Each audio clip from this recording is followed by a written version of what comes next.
Hi, welcome back to a new video. Today we shall be working on this area with some foliage and bringing in the depth, the actual depth over here. So this is fairly dry, as you can see.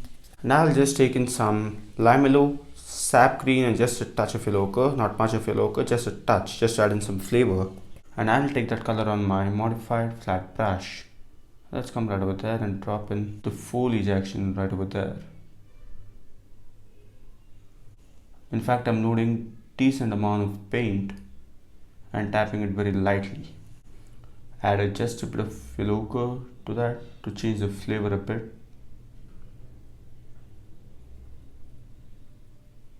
Skip some spots.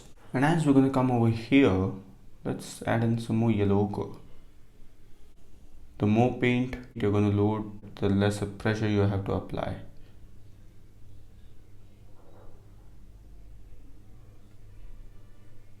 And also have a key eye on the reference picture.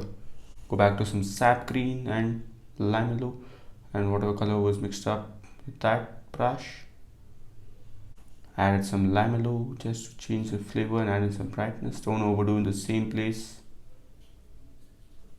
And I'm just trying to group them, like, okay, here there is a foliage and maybe another one comes right over here, just like that. And that's gonna help you to get that realistic effect. Turn the brush, go into some sap green and add in some limelo. And let's come over here and just drop in another bigger one, almost in the foreground, as per the view of that. This entire thing is not exactly in the foreground, but just a good way to put it. I want this to look as green as possible, so just gonna add in more of sap green. Since I'm painting in oil paints, it will take some time to dry. And I also get that textures, fine textures, and the value and the saturation will remain after they dry. And maybe another one comes right over here too. And I've not added any paint thinner over here because that will dilute the paint. Brighten up that color a bit and just sort of place it right over there. And the trick over here to paint this naturally and realistically is to keep on changing the colors. Don't have one single color everywhere. Change the color now and leave in a lot of those gaps and group them. Look at that, it's that easy. Maybe here comes another one like that. Not applying too much of pressure. And then just a bit over here too at the bottom. Add in some sap green and yellow ochre. Try out different colors, different shades, different shapes. Varieties of colors going on there. And now let's go ahead and work on this one. Just take in some sap green, pretty much some sap green, and make the paint work for you. And we don't want to follow any patterns. And even this is fairly dry, so I can paint over it. Just sort of using the same technique over here, but the directions are going to get changed. We will have more highlights over here than that.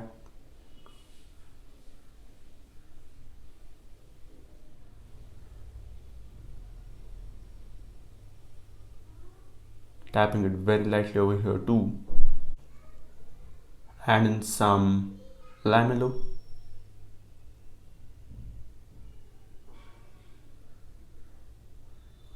And over here too, I've not added any paint thinner because that will make the paint very slippery and it will not enable us to paint any details.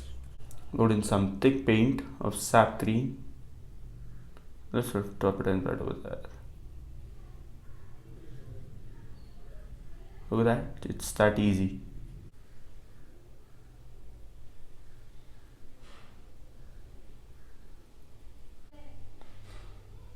Fair enough.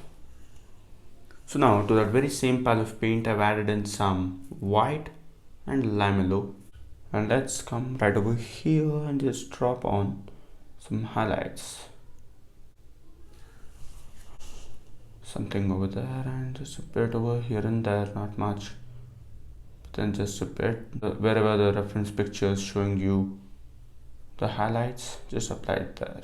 Don't want to stick exactly to the reference picture, just a bit over here and there is fine, but that's just for reference.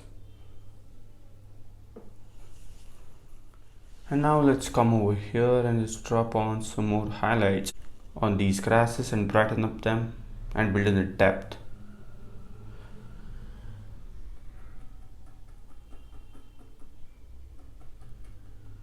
Okay, something like that.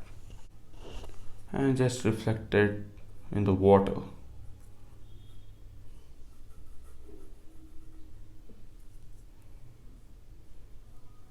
Follow the angles, follow the directions.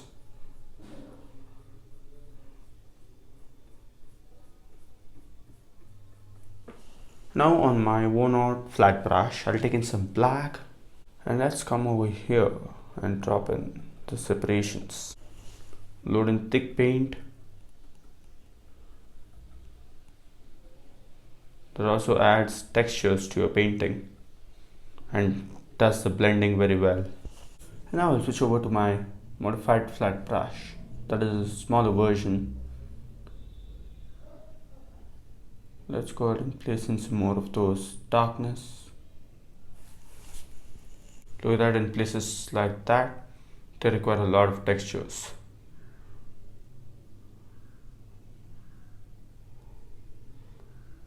Don't load too much of thick paint, just a bit.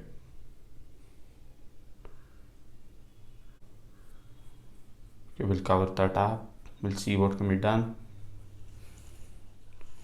And now I'll take in my another type of tree and texture brush and let's drop in a bush right over here. Gonna load in some thick paint, following the angles, following the directions.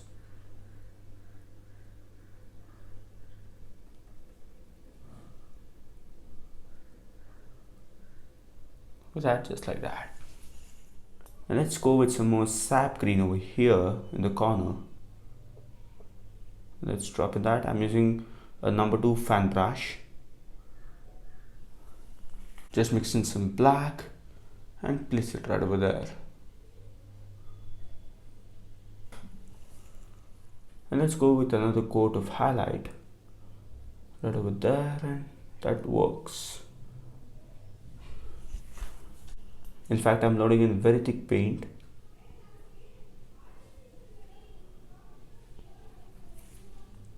I come to the end of this painting. I hope you have enjoyed it and thanks for watching, and I'll see you next time.